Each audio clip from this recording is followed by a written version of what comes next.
الحمد لله رب العالمين والصلاة والسلام على سيد المرسلين وعلى آله وأصحابه أجمعين. أما بعد فقد قال النبي صلى الله عليه وسلم: الدين النصيحة. قالوا: لمن يا رسول الله؟ قال: لله ولكتابه ولرسوله ولأئمة المسلمين وعامتهم، أو كما قال عليه الصلاة والسلام. وقال النبي صلى الله عليه وسلم: لا يزال من أمتي أمة قائمة بأمر الله لا يضرهم من خذلهم ولا من خالفهم حتى يأتي أمر الله وهم على ذلك، أو كما قال عليه الصلاة والسلام. آج کی اس مجلس کے صدر محترم، میرے بزرگوں اور دوستوں، جمعیت علماء کی تاریخ، اس کی خدمات اور اس کی حیثیت سے آپ حضرات واقف ہیں. اس سلسلے کی باتیں بار بار آپ کے سامنے آتی رہی ہیں. اس وقت ان کو دہرانے کی ضرورت نہیں ہے. ایک سوال جو عام طور سے جمعیت علماء کے بارے میں کیا جاتا ہے کہ جمعیت علماء اس وقت کیا کام کر رہی ہے، اس کے اغراض و مقاصد کیا ہیں. تو سب سے پہلے ہمیں اور آپ کو اپنے ذہن میں یہ بات بٹھا لینی چاہیے کہ جمعیت علماء کوئی سیاسی جماعت نہیں ہے. یہ خالص مذہبی اور دینی جماعت ہے. جمعیت علماء کی جو خدمات ہیں اور اس کے کام کرنے کا جو دائرہ ہے وہ وہی ہے جو میں نے اس وقت ایک حدیث پاک پڑھی ہے.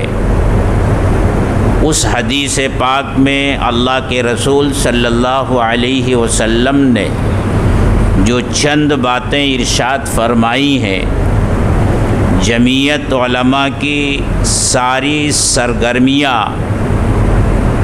انہی باتوں کے ارد گرد گھومتی ہیں. اللہ کے رسول صلی اللہ علیہ وسلم نے ایک موقع پر ارشاد فرمایا: الدین النصیحہ. یاد رکھو، دین نام ہے خیر خواہی کا. دین کا خلاصہ اگر جاننا چاہتے ہو، مختصر لفظوں میں دین کو سمجھنا چاہتے ہو، تو بس یوں سمجھو کہ دین نام ہے خیر خواہی کا.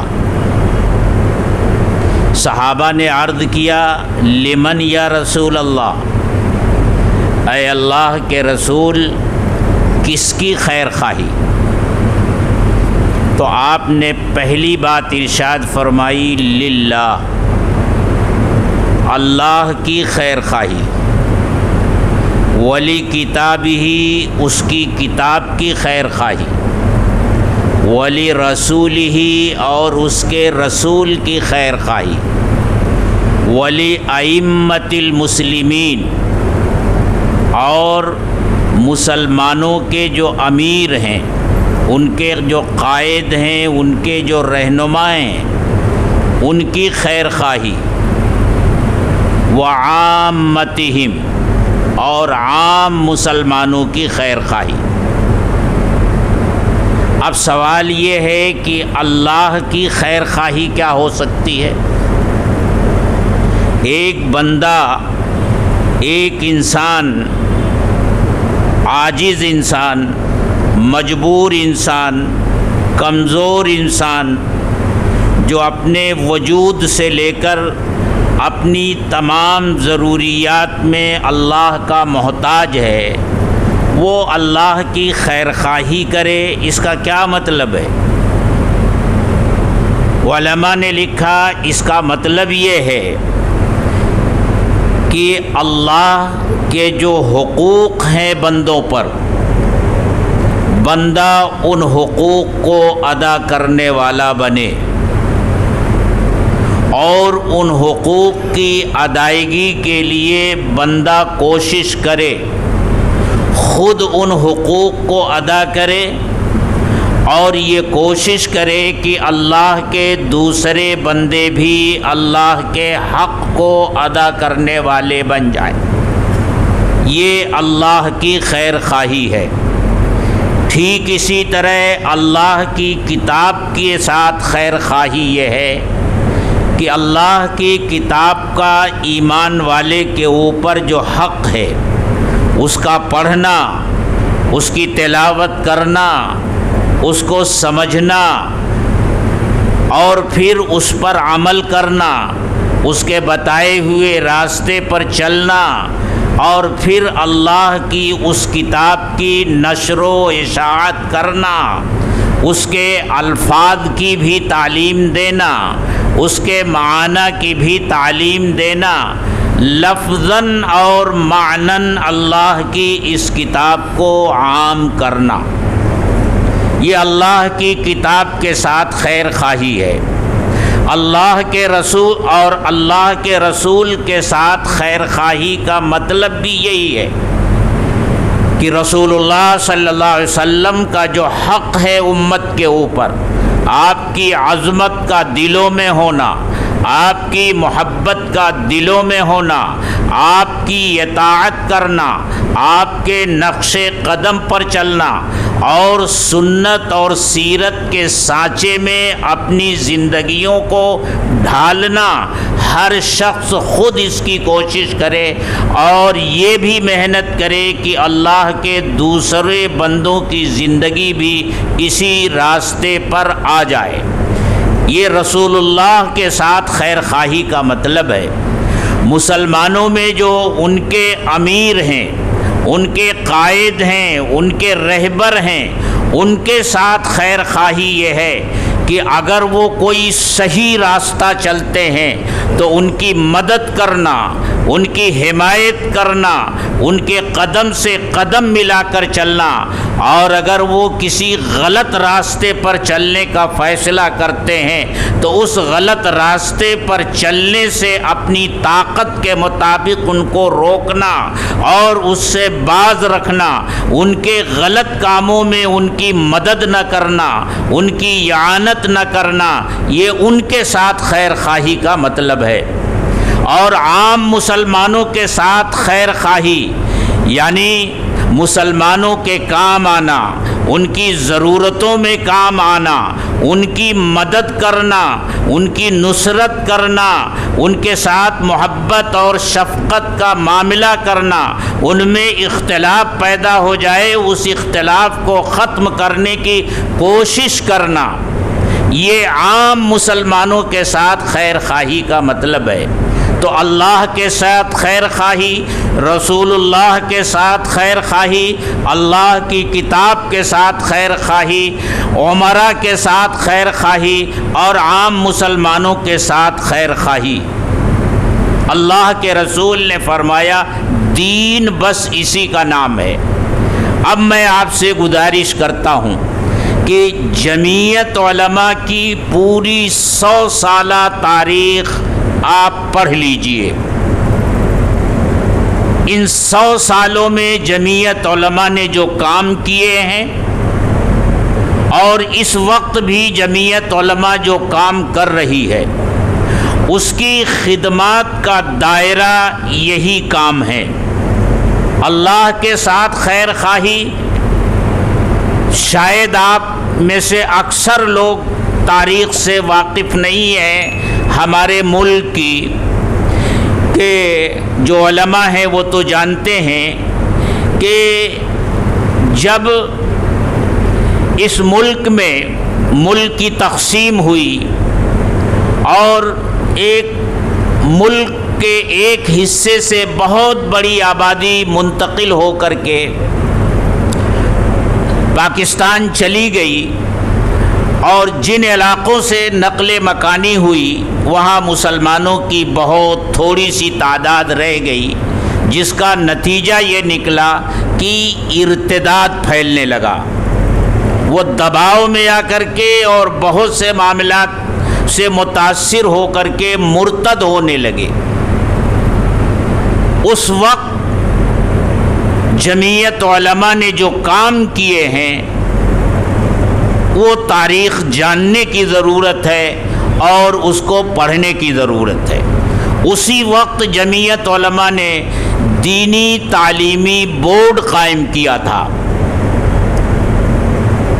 اور پورے ملک کے اندر مکاتب اسلامیہ کا جال پھیلایا تھا، خاص طور سے ان علاقوں میں پنجاب، ہریانہ اور ملک کے وہ علاقے جہاں سے اکثریت مسلمانوں کی نقل مکانی کر گئی تھی اور ارتداد پھیل رہا تھا اور گمراہ کرنے والی تنظیموں نے ان علاقوں کو اپنی محنت کا میدان بنا لیا تھا۔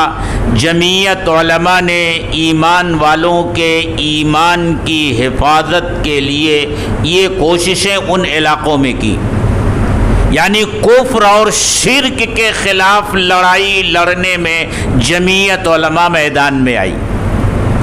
اسی طرح اللہ کی کتاب کی نشر و اشاعت انہی مکاتب کے ذریعے جمعیت علماء نے کرنے کی کوشش کی، اور پھر جب جب اس ملک میں کوئی ایسا فتنہ شروع ہوا کہ سنتوں پر حملے کیے گئے تو جمعیت علماء نے پورے ملک میں تحفظ سنت کانفرنس کر کے ملت کو آگاہ کیا اور مسلمانوں کو آنے والے خطروں سے آگاہ کیا۔ اور یاد رکھیے یہاں مسلمان جس پوزیشن میں ہیں ان کی حیثیت کو بھی ذہن میں رکھیے، ان کی پوزیشن کو بھی ذہن میں رکھیے، لیکن اس کے باوجود جمعیت علماء نے جب جب کسی حکومت نے کوئی غلط قدم اٹھایا ہے، غلط روش اختیار کی ہے، تو جمعیت علماء کے اکابر نے اس وقت کے رہنماؤں کی آنکھوں میں آنکھیں ڈال کر حق کا نعرہ بلند کیا ہے اور ان کو آگاہ کیا ہے کہ یہ جو قدم تم اٹھا رہے ہو یہ ملک کو تباہی کی طرف لے جائے گا، ملک کی ترقی کے راستے میں تمہارا یہ اقدام رکاوٹ بنے گا۔ اور جہاں تک عام مسلمانوں کی فلاح اور بہبود اور ان میں پھیلنے والی گمراہیوں کا تعلق ہے، بدعات کے پھیلنے کا تعلق ہے، رسوم اور رواج کے پھیلنے کا تعلق ہے، تو جمعیت علماء نے ابتدا ہی سے اصلاح معاشرہ کو اپنے اغراض و مقاصد میں سے ایک بنیادی مقصد قرار دیا۔ اس کا منشا یہی ہے کہ ہمارا معاشرہ ٹھیک اس نہج پر آ جائے جس نہج پر اللہ کے رسول صلی اللہ علیہ وسلم نے مدینے میں معاشرہ قائم کیا تھا۔ اسی لیے میں ہمیشہ کہا کرتا ہوں کہ اگر آپ سے کوئی پوچھے کہ جمعیت علماء کے اغراض و مقاصد کیا ہیں تو آپ یہی حدیث مبارک پڑھ کر کہہ دیجئے کہ اس حدیث میں جو چیزیں بیان کی گئی ہیں وہی جمعیت علماء کے اغراض و مقاصد ہیں۔ الدین النصیحہ، قالوا لمن یا رسول اللہ، قال للہ ولکتابہ ولرسولہ ولأئمۃ المسلمین وعامتہم۔ اس کے ساتھ ساتھ میں نے ایک حدیث اور پڑھی ہے کہ اللہ کے رسول صلی اللہ علیہ وسلم نے ارشاد فرمایا کہ میری امت میں ہمیشہ ایک جماعت ایسی رہے گی جو حق پر قائم رہے گی، پوری امت مجموعی طور سے گمراہ ہو جائے، ایسا نہیں ہو سکتا۔ اسی لیے علماء نے لکھا ہے کہ انبیاء کے علاوہ کوئی اور شخص معصوم نہیں ہے، اس امت کے افراد معصوم نہیں ہیں، لیکن یہ امت بحیثیت امت معصوم ہے، یعنی پوری امت کسی غلط کام پر متفق ہو جائے، ایسا نہیں ہو سکتا۔ اللہ نے حفاظت فرمائی، اللہ کے رسول نے فرمایا لا تجتمع امتی علی الضلالہ، میری امت گمراہی پر متفق نہیں ہوگی۔ اسی سلسلے کی بات اللہ کے رسول صلی اللہ علیہ وسلم نے ارشاد فرمائی، میری امت میں ہمیشہ ایک جماعت ایسی رہے گی جو حق پر قائم رہے گی، اگر لوگ اس کی مدد کرنا چھوڑ دیں گے، اس کی نصرت کرنا چھوڑ دیں گے، اس کی مخالفت کرنا چھوڑ دیں گے، تب بھی اس کو کچھ نقصان نہیں پہنچے گا، بشرطے کہ وہ ٹھیک صحیح راستے پر قائم رہے۔ الحمدللہ ہر زمانے میں یہ طائفہ منصورہ اس امت میں باقی رہا، اور علماء لکھتے ہیں کہ بیک وقت کئی جماعتیں طائفہ منصورہ کا مصداق ہو سکتی ہیں۔ میں نے اپنے بزرگوں سے جو باتیں سنی ہیں اور اپنے بڑوں کی جو تقریریں سنی ہیں اور جمعیت علماء کی جو تاریخ پڑھی ہے، اس سے میں اس نتیجے پر پہنچا ہوں کہ انشاءاللہ جمعیت علماء ہند بھی اس ملک میں طائفہ منصورہ کی مصداق ہے۔ اللہ تعالیٰ نے ہر زمانے میں اس جماعت کی قیادت کے لیے ایسی ہستیوں کو منتخب کیا ہے جن کا علمی اور روحانی مقام بہت بلند رہا ہے۔ دیکھ لیجئے حضرت شیخ الہند سے لے کر کے مولانا ارشد مدنی تک، مفتی کفایت اللہ صاحب کو، مجاہد ملت کو، اور اسی طرح شیخ الاسلام مولانا حسین احمد مدنی کو، اور پھر فدائے ملت مولانا اسعد مدنی کو، اور اس وقت مولانا ارشد مدنی کو، یہ وہ ہستیاں ہیں جو صاحب نسبت ہیں۔ خوش نصیب ہے یہ جماعت کہ اس کی قیادت ہمیشہ ایسے ہاتھوں میں رہی ہے جو بلا شک و شبہ اللہ کے ولی رہے ہیں۔ اور اس سے یہ کہا جا سکتا ہے کہ اللہ اس جماعت کو نہ صرف باقی رکھنا چاہتے ہیں بلکہ اللہ اس جماعت کی خدمات کو انشاءاللہ قبول بھی کریں گے، کیونکہ جماعتیں اور تنظیمیں تو ہمارے ملک میں ہر صبح کو بنتی ہیں، شام کو ختم ہوتی ہیں، اور اگر کوئی جماعت 10 20 25 50 سال چل بھی جائے تو 50 سال کے بعد جس نہج پر وہ جماعت قائم ہوئی تھی تقریباً وہ نہج بدل جاتا ہے، وہ جماعت کچھ کی کچھ ہو جاتی ہے۔ لیکن الحمدللہ اس جماعت کے قیام کے پہلے دن ہمارے اکابر نے اس کے جو اغراض و مقاصد طے کیے تھے اور ان اغراض و مقاصد کو حاصل کرنے کے جو راستے طے کیے تھے، الحمدللہ ٹھیک اسی نہج پر ان اغراض و مقاصد کو حاصل کرنے کے لیے جمعیت علماء کام کر رہی ہے۔ اب جو جماعت اس حدیث کی روشنی میں کام کرتی ہو، بلا شبہ اس جماعت کے بارے میں یہ کہا جائے گا کہ وہ مذہبی جماعت ہے اور دینی جماعت ہے۔ اس لیے جمعیت علماء میں شمولیت ایک دینی اور مذہبی جماعت میں شمولیت ہے، اور اللہ کا کرم یہ ہے کہ ملک کے چند ایک صوبوں کو چھوڑ کر پورے ملک میں جمعیت علماء ہند کا نظام قائم ہے، اور کروڑوں کی تعداد میں پورے ملک میں اس کے ممبران ہیں۔ صرف مہاراشٹر میں اس وقت جمعیت علماء کے ممبران کی جو تعداد رہی ہے وہ 22 لاکھ رہی ہے، وہ ٹرم ختم ہو چکا ہے۔ جمعیت علماء کے تنظیم کا جو طریقہ کار ہے کہ اس تنظیم میں ممبر سازی ہوتی ہے، پھر انتخاب ہوتا ہے، اس کے ذریعے ذمہ داران طے کیے جاتے ہیں، کیونکہ کسی بھی تنظیم اور جماعت کے نظام کو چلانے کے لیے کچھ ذمہ داروں کو طے کرنا ہی پڑتا ہے۔ بالکل جمہوری طریقے سے اس جماعت کا نظام چلتا ہے۔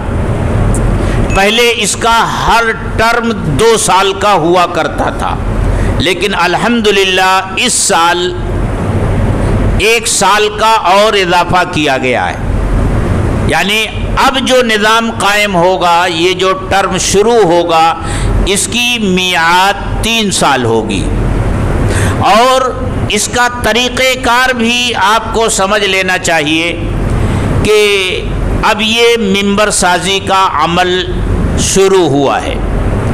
پہلے تو یہ اعلان کیا گیا کہ 26 مئی تک اس کی ممبر سازی ختم ہو جائے گی، لیکن رمضان المبارک کا مہینہ آ گیا اور پھر اسکول کی چھٹیوں کا موقع اور اسی درمیان میں الیکشن کا پیریڈ، تو امید یہ ہے کہ مہینہ 2 مہینہ وقت اور بڑھے گا اور مرکز کی طرف سے ہمیں اور وقت ملے گا، تو یہ ممبر سازی کا کام شروع ہو رہا ہے۔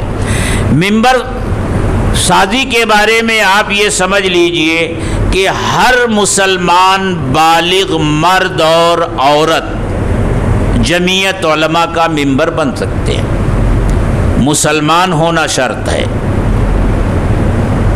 بالغ ہونا شرط ہے، مرد ہو یا عورت ہو، ہر مسلمان بالغ مرد اور عورت جمعیت علماء کا ممبر بن سکتا ہے۔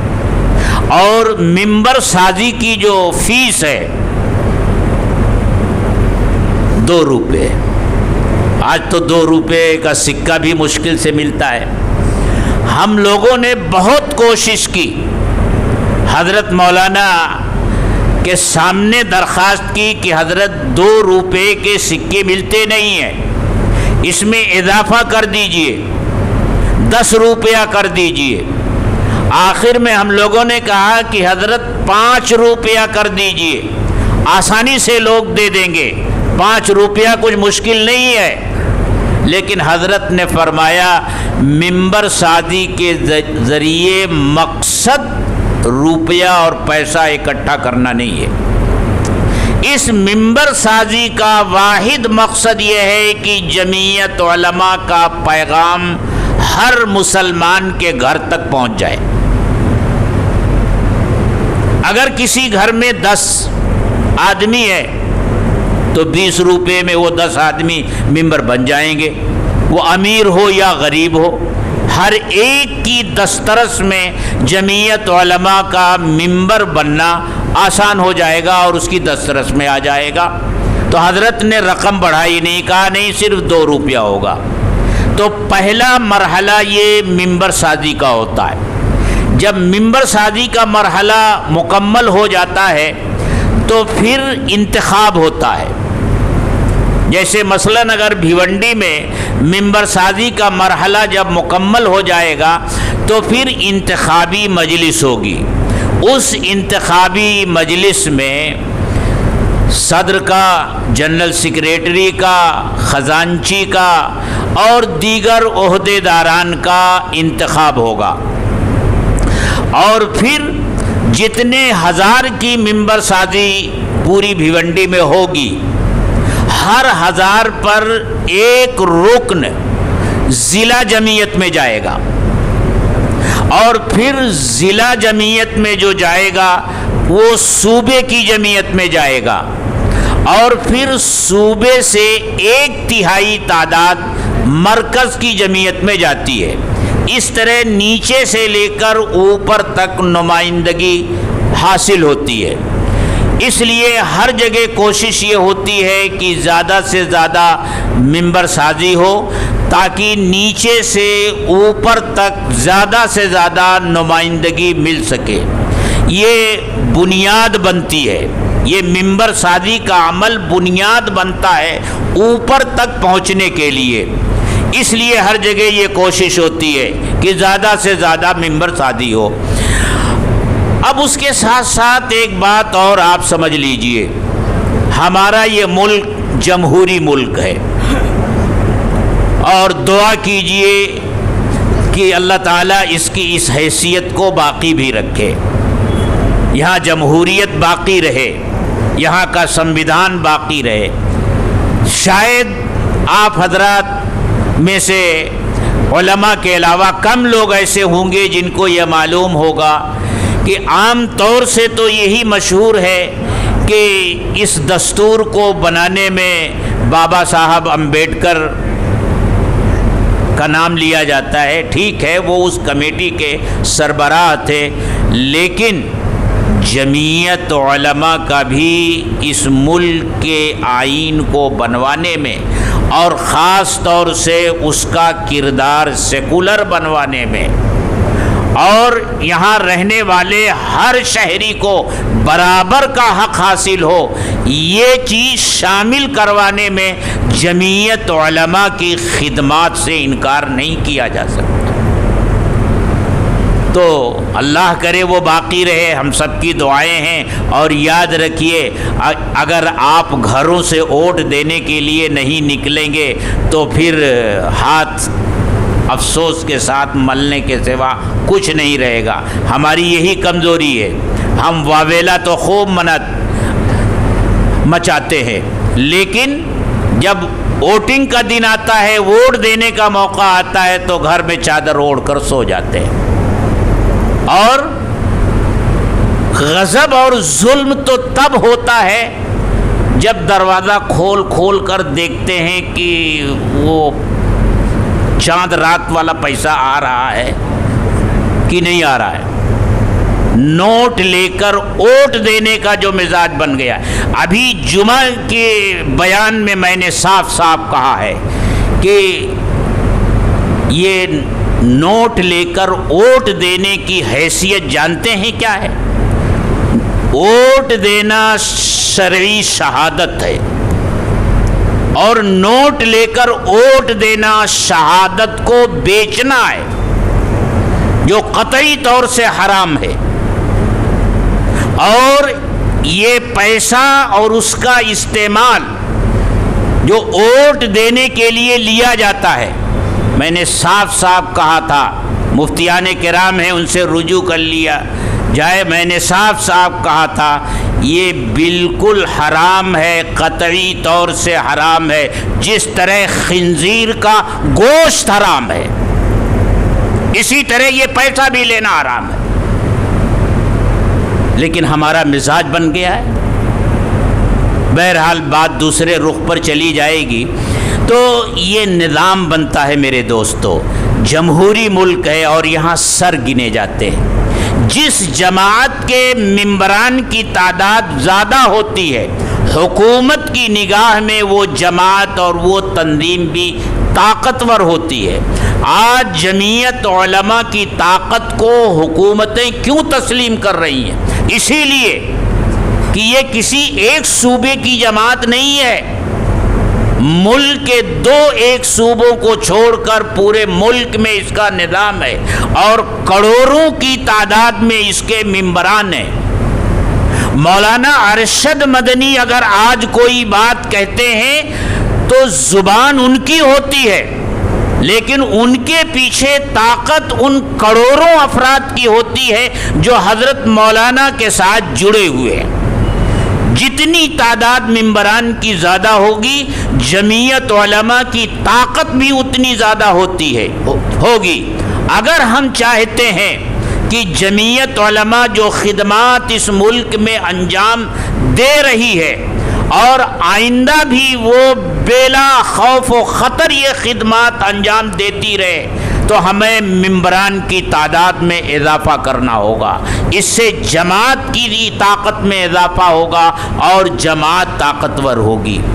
اس لیے میرے دوستو یہ 2 روپے کی جو ممبر شپ ہے اس کو معمولی چیز مت سمجھیے گا.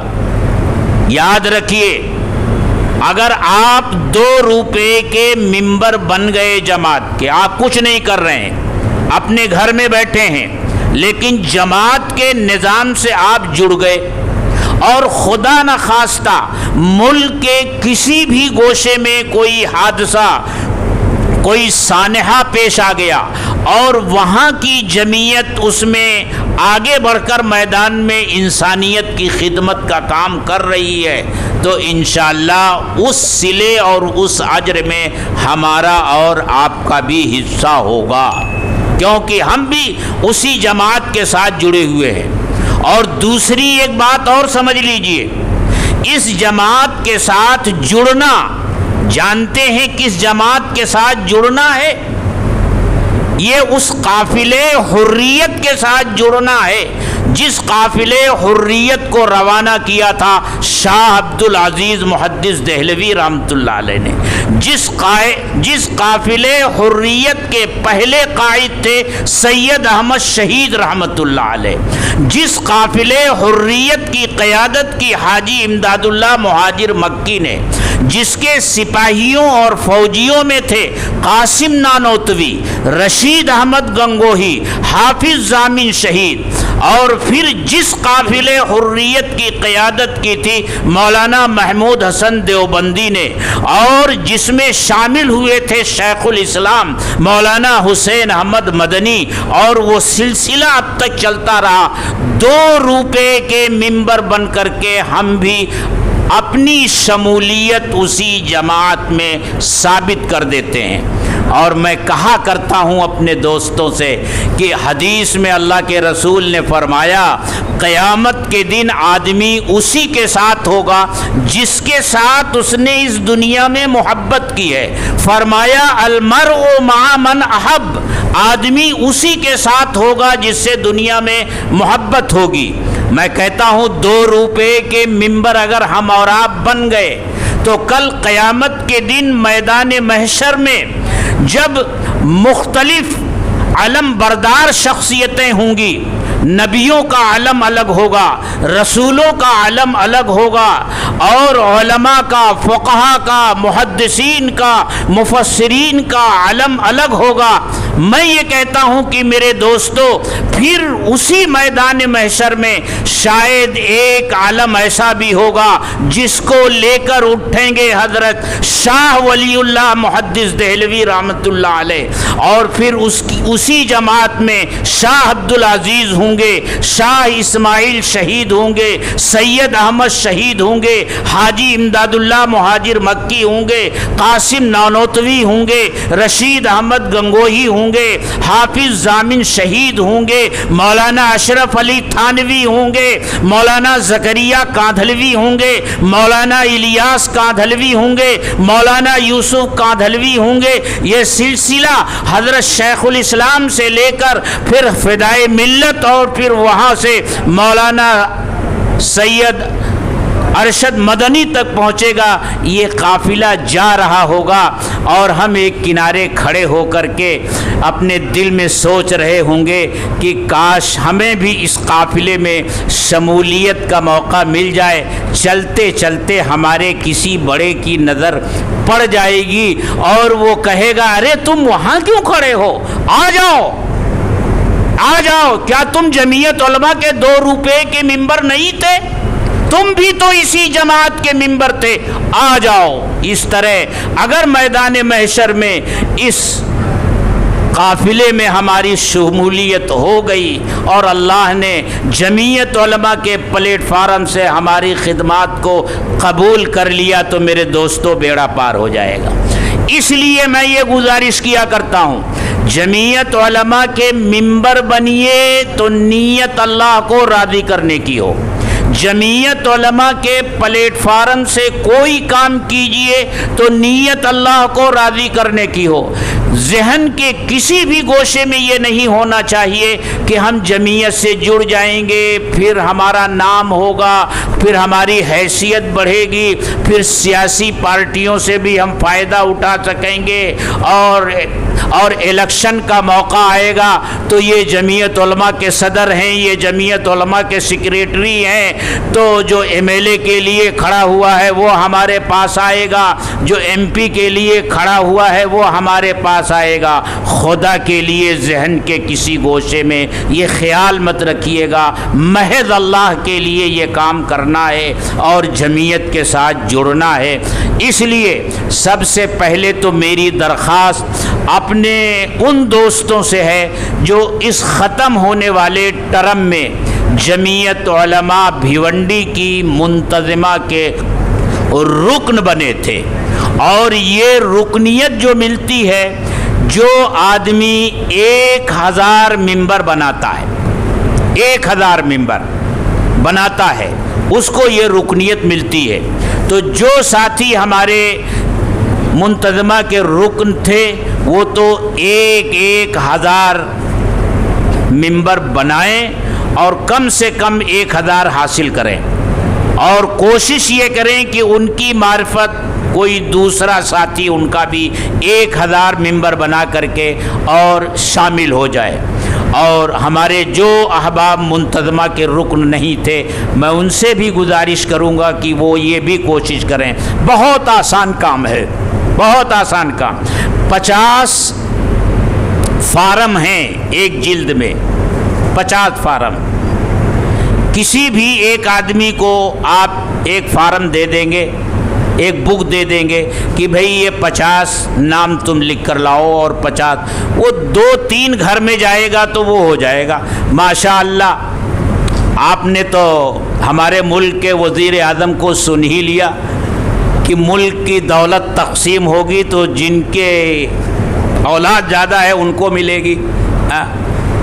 تو فیملیاں ہماری تو بڑی ہوتی ہی ہیں، 1-2-3 فیملی میں ایک بک انشاءاللہ ختم ہو جائے گی. تو یہ آسان ہے.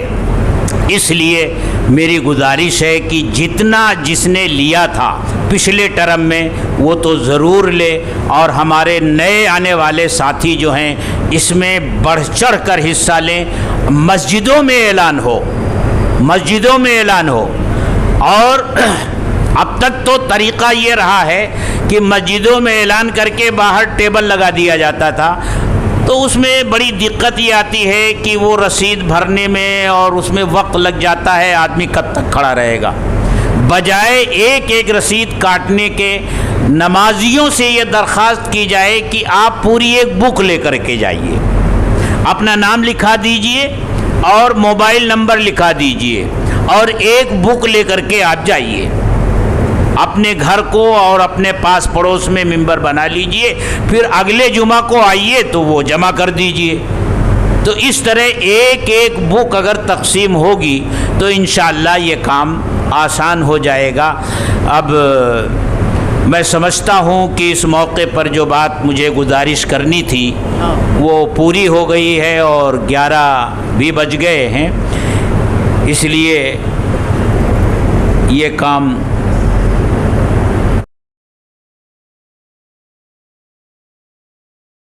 سید ولد آدم خیر الانام